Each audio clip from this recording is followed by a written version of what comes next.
어린 친구들 이렇게 예쁘고 착한 친구들은 처음 보는 것 같아요. 아주 말씀도 잘 듣고. 자, 사진 한번 봅시다. 자, 오늘 말씀을 나누기 전에 이렇게 멋진 사람들이 있어요. 직업으로 사는 거죠. 군인 같기도 한데 아주 막 금빛이 나는 갑옷 같은 거를 입고 빨간 술이 달린 멋진 모자를 쓰고 아주 멋진 옷, 장갑, 그리고 아마 깃발을 들고 있는 것 같아요. 창 같기도 하고요. 누군지 아십니까? 이 사람들이 어떤 일을 하는 사람들일까요? 저 아저씨들은 의장대라고 하는데 군인이기도 하지만 누구를 높여드리는 일을 하냐면 교황님을 높여드리는 일을 하시는 분들이에요. 교황의장대예요. 교황님이 이제 예배를 미사를 드리시고 뭐 어디를 가신다든지 뭐 할 때 꼭 이분들이 저렇게 멋진 옷을 입고 멋진 모습으로 교황님 가는 길을 이렇게 높여드리는 일을 하는 것이죠.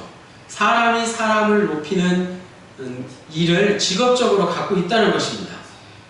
그런 일들이 많이 있죠. 그리고 우리가 직장생활을 하거나 무슨 장사를 하더라도 사람이 사람을 높이는 게 당연하지 않습니까? 얼마나 더 친절하게 얼마나 다른 사람을 섬기고 높여야 하는지 우리는 세상살이 가운데 너무나 잘 알고 있어요. 그런데 오늘 말씀에는 예수님께서 굉장히 강하게 무언가를 말씀하고 계시죠. 마태복음 23장에 왔는데 예수님께서는 이제 바리새인들과 서기관들을 꾸짖으시면서 이제는 가장 절정에 이르셔서 아주 심한 말을 하고 계세요. 듣다 보면 정말 저렇게까지 심하게 말씀하시나? 예수님 맞나? 오늘 영상 다음에 이제 바리새인들과 서기관들이 예수님의 말씀을 듣고 막 그 계단을 내려서 자리를 피하는 모습 나오잖아요. 그때 예수님이 그들을 따라가셔서 하신 말씀이 뭐냐면 화 있을진저 그런 말씀. 그래서 마태복음 23장 이제 13절부터 쭉 보시면 화 있을진저, 화 있을진저, 화 있을진저라는 말 계속 나옵니다. 화 있을진저가 뭐죠? 복이 된다는 말과 반대되는 말이죠. 마태복음 5장에 나오면 팔복에 대한 말씀이 나오는데 그 말씀과 반대되는 굉장히 무서운 저주의 말씀이 계속 나오고 있어요. 자, 우리가 마태복음 말씀을 계속 보고 있는데 제일 먼저 쓰여진 마가복음이나 누가복음이나 또 요한복음과 비교해 볼 때 굉장히 우리를 아주 뭐라 그럴까요? 좀 난처하게 만드는 그런 말씀들이 참 많이 나오죠. 오늘 본문도 누가복음에도 소개되어 있고요. 누가복음에 보면은 20장 45절 47절에 아주 짧게 소개되어 있고요. 또 마가복음에도 12장 38절에서 40절까지 아주 짧게 소개되어 있는데 마태복음에는 23장 1절에서 12절까지 굉장히 길게 기록되어 있어요. 자세하게. 그리고 그 다음에는 무슨 말이 나온다고요? 화 있을진저 이런 말씀이 나와요.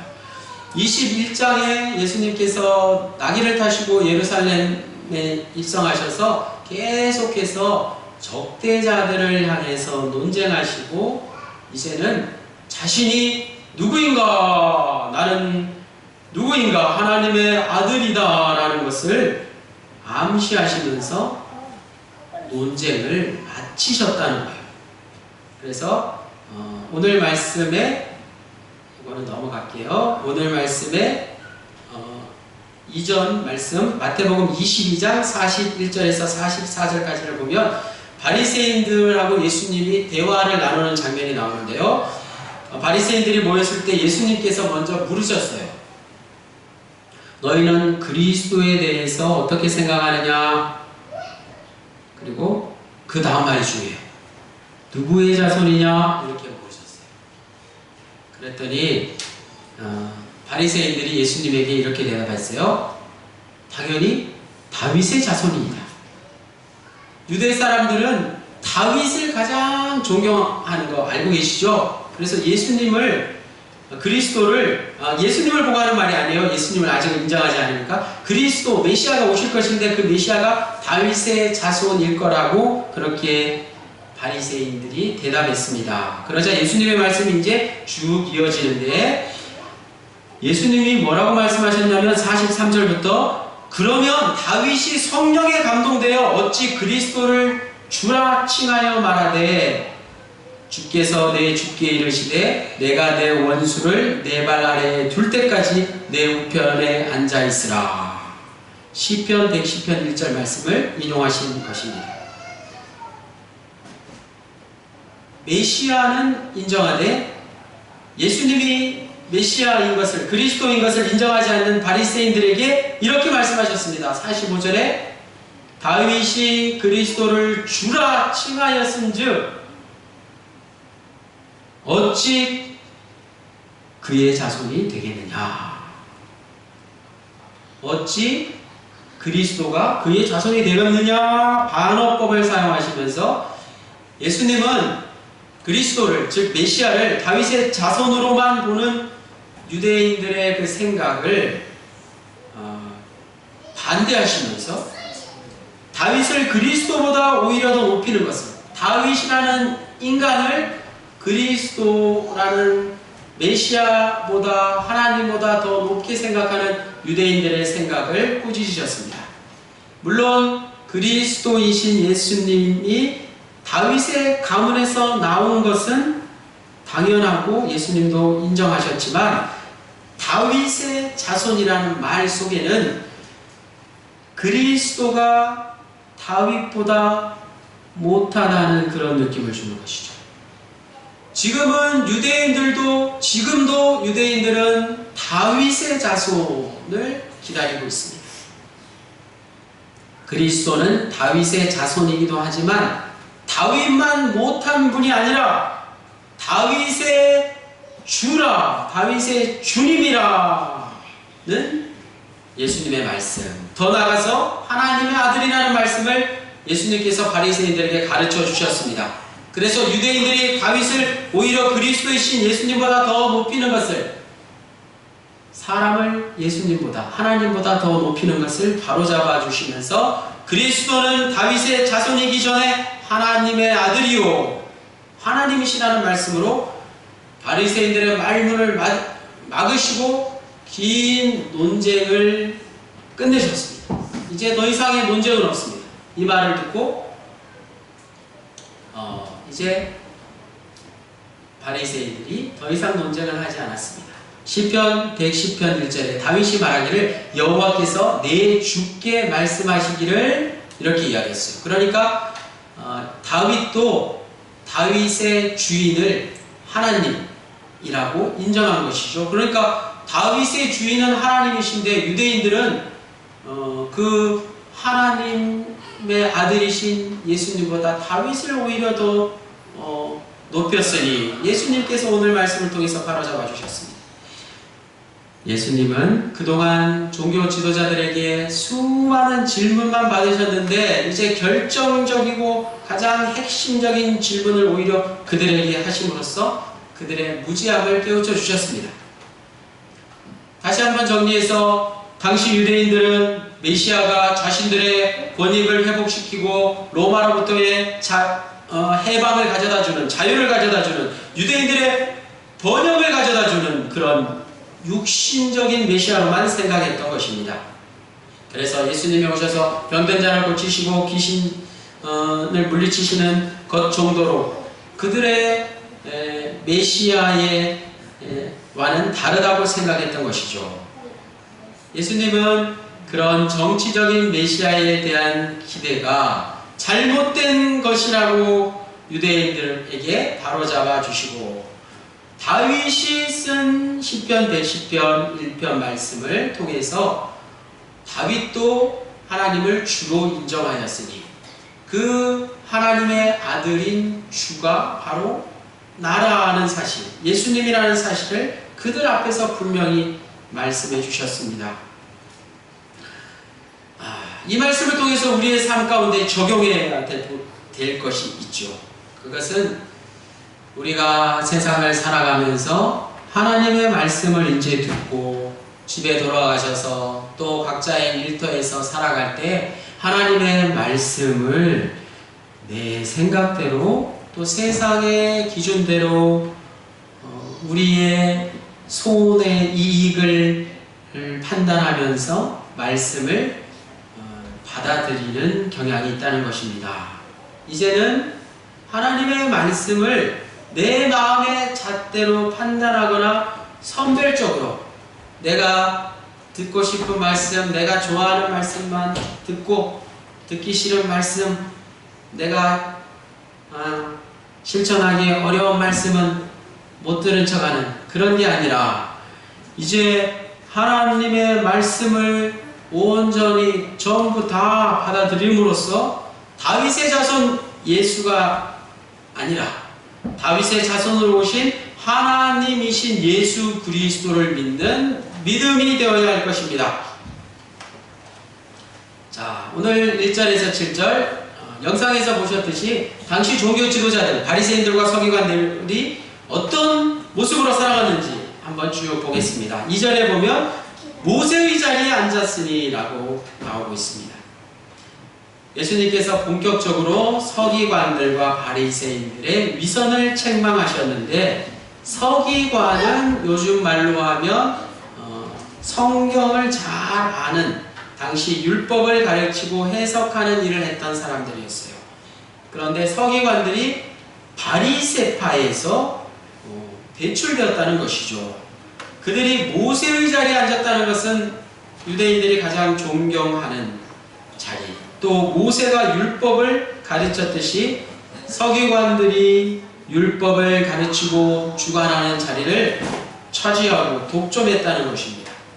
당시에 사두개인 헤롯 당원들이 있었는데 모두가 정치, 경제, 그리고 서기관들과 바리새인들은 종교, 율법적인 우위의 자리에 앉아서 백성들을 이렇게 내려다보는 그런 모습이었다는 것이죠.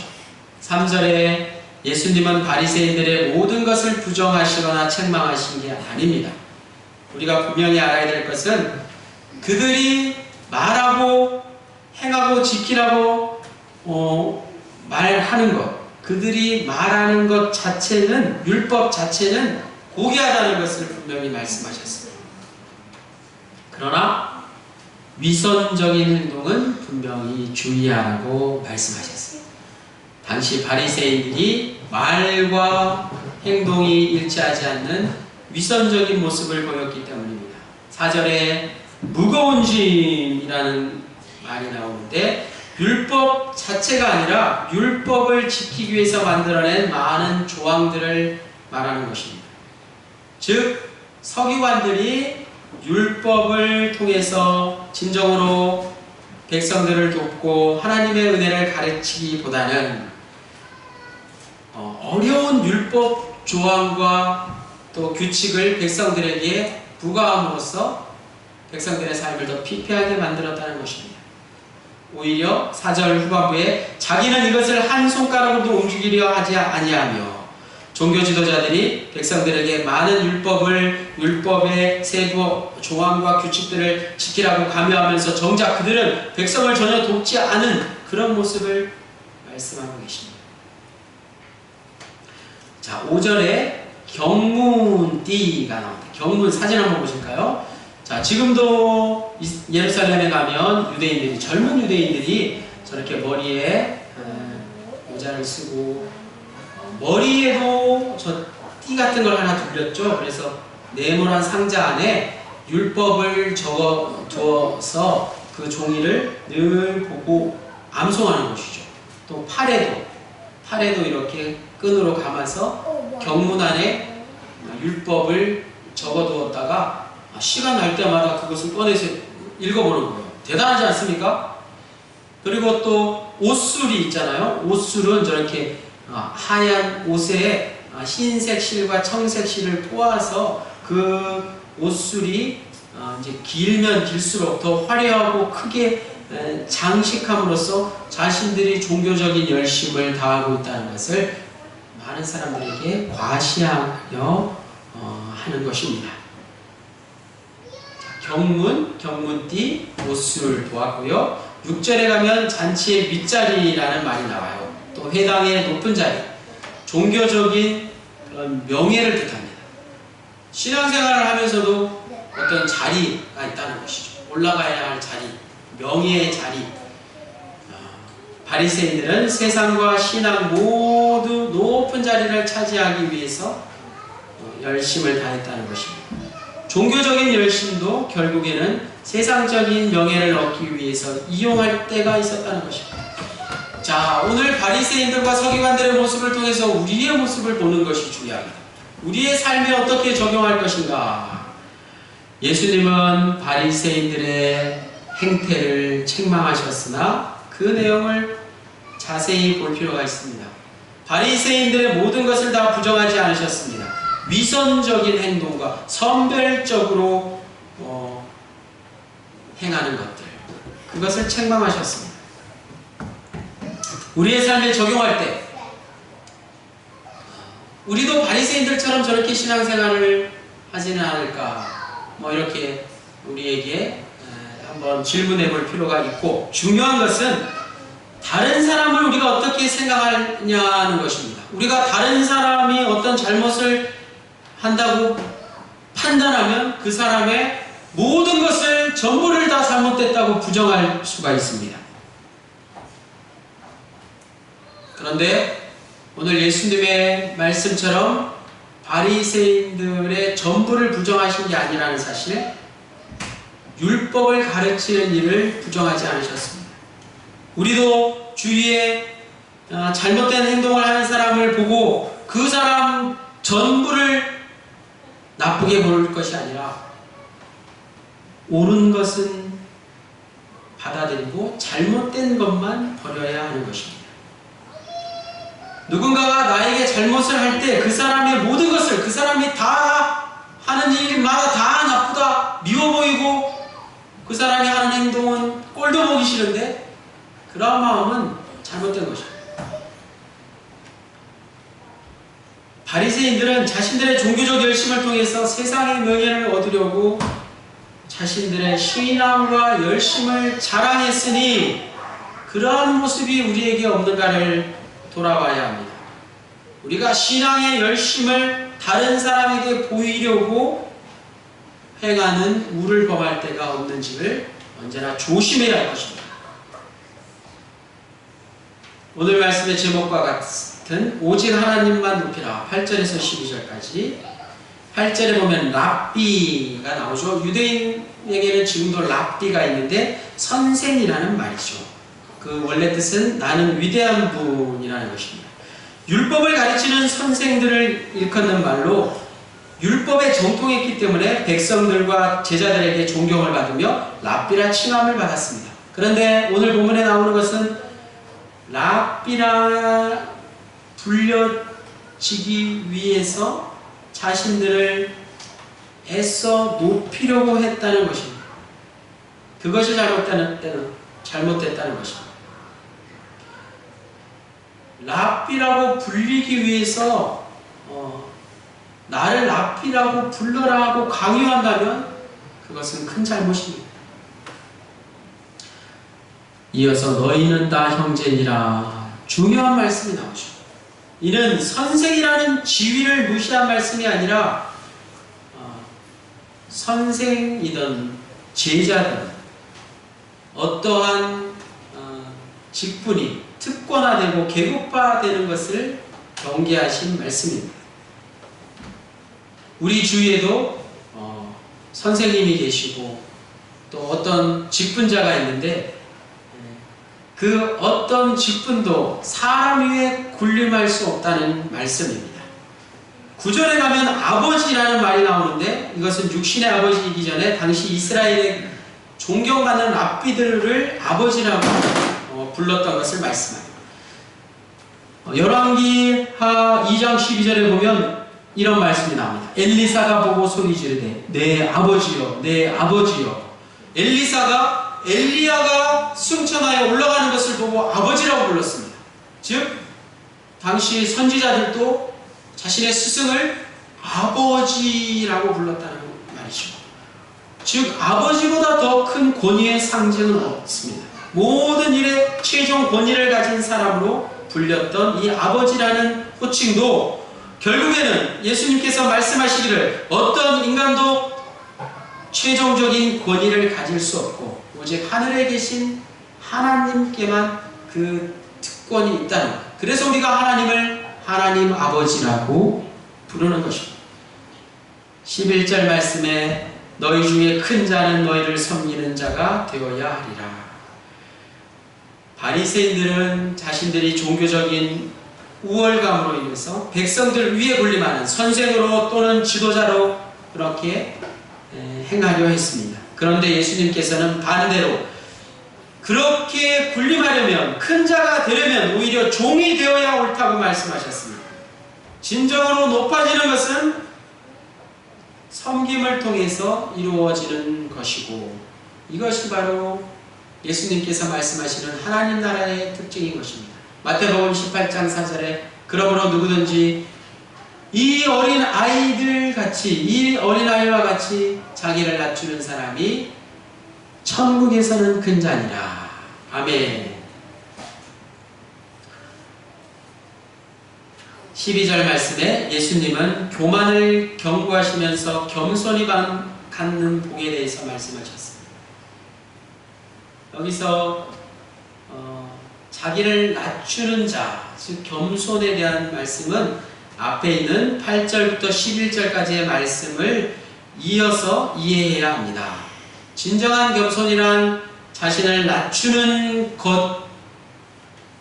것이고 자신을 낮추는 것이 당연한데 뿐만 아니라 중요한 것 하나, 하나님을 진정으로 높이는 것을 포함한다는 사실. 또한 하나님을 진정으로 높이는 사람은 결코 세상에서 교만할 수 없다는 것입니다. 자, 이제 말씀을 정리하면서 마태복음 23장을 우리가 읽으면서 당시 서기관들과 바리새인들이 모두 다 이렇게 예수님에게 책망을 받을 만큼 교만했다고는 생각하지 않습니다. 하지만 예수님 당시에 바리새인들은 이처럼 서서히 백성들 위에 군림하려는 경향이 있었던 것이고 마태복음이 쓰여질 시대적 상황으로 볼 때 예수님 오신 주후 AD 70년경에 마태복음 교회 공동체가 당하던 핍박을 우리는 항상 생각해야 됩니다.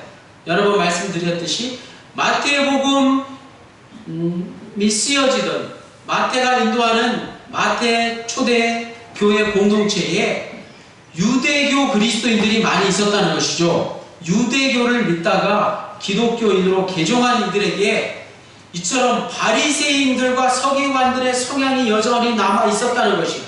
그래서 마태복음 기자는 오늘 마태복음 23장을 통해서 그리고 마태복음 곳곳에 아주 강력한 당시 유대교 출신의 그리스도인들에게 전하는 메시지를 전하고 있는 것입니다. 지난주에 우리가 종교개혁주의를 지냈는데 우리가 작은 것 하나 실천하는 것 다짐하기가 얼마나 힘들었습니까? 하지만 나부터 개혁을 하지 않고는 아무리 믿음이 좋고 신앙이 깊다 할지라도 바리새인들처럼 위선자들 언제든지 변할 수 있다는 것을 오늘 우리가 분명히 깨달아야 됩니다. 그 대상은 본문에 나오는 서기관들과 바리새인들이지만 오늘날 우리 주위에 성경을 깊이 연구하는 신학자들, 교계의 지도자들, 큰 교회의 목사님들, 물론 저와 같은 사역자들 뿐만 아니라 여러분 모두, 그리스도인들 모두가 다 해당된다는 것이에요. 예수님께서 바리새인들과 서기관들을 향해 책망하신 것을 오늘 우리 스스로 우리의 삶에 적용해 보아야 된다는 말씀입니다.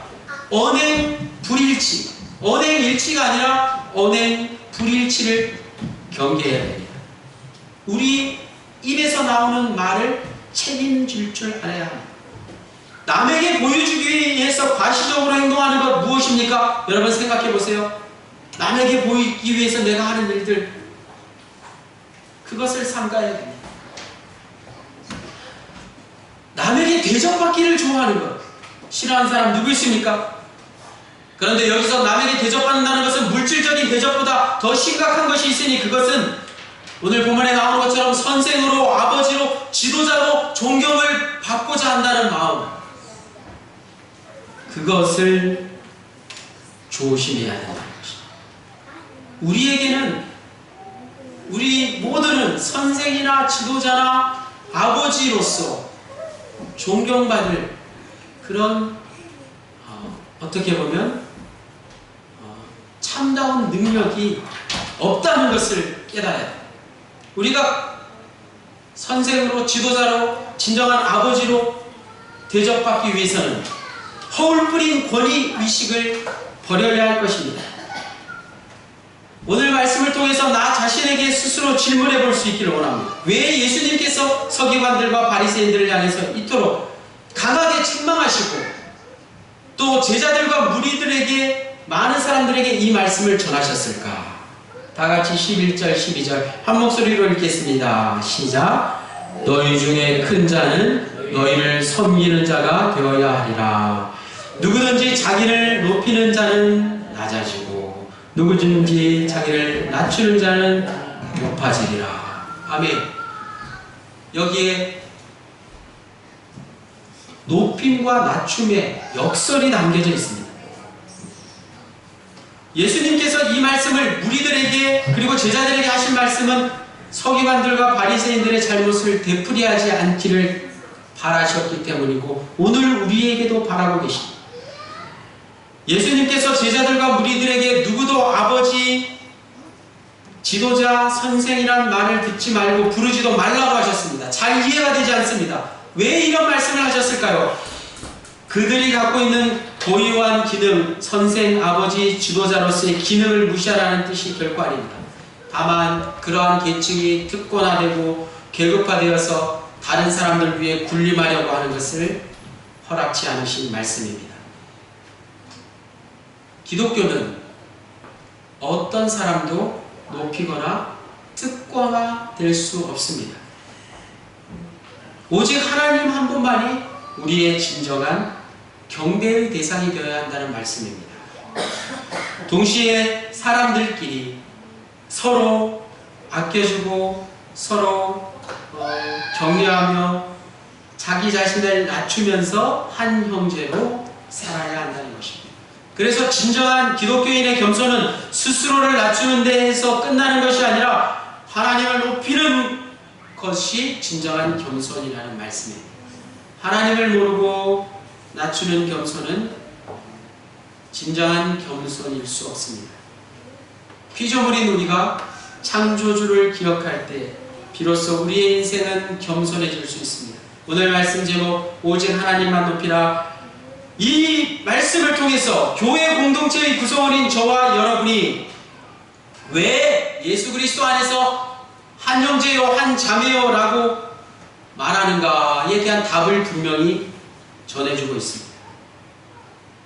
우리가 늘 하는 말이 그거 아닙니까? 예수 안에서 한 형제요 한 자매라는 것. 왜 우리가 한 형제요 한 자매입니까? 모두가 낮은 자라는 것입니다. 교회 공동체는 예수 공동체요 지배하는 자와 지배받는 자가 없는 형제 자매 공동체라는 말씀입니다. 하나님은 이 형제 공동체의 유일하신 아버지이십니다.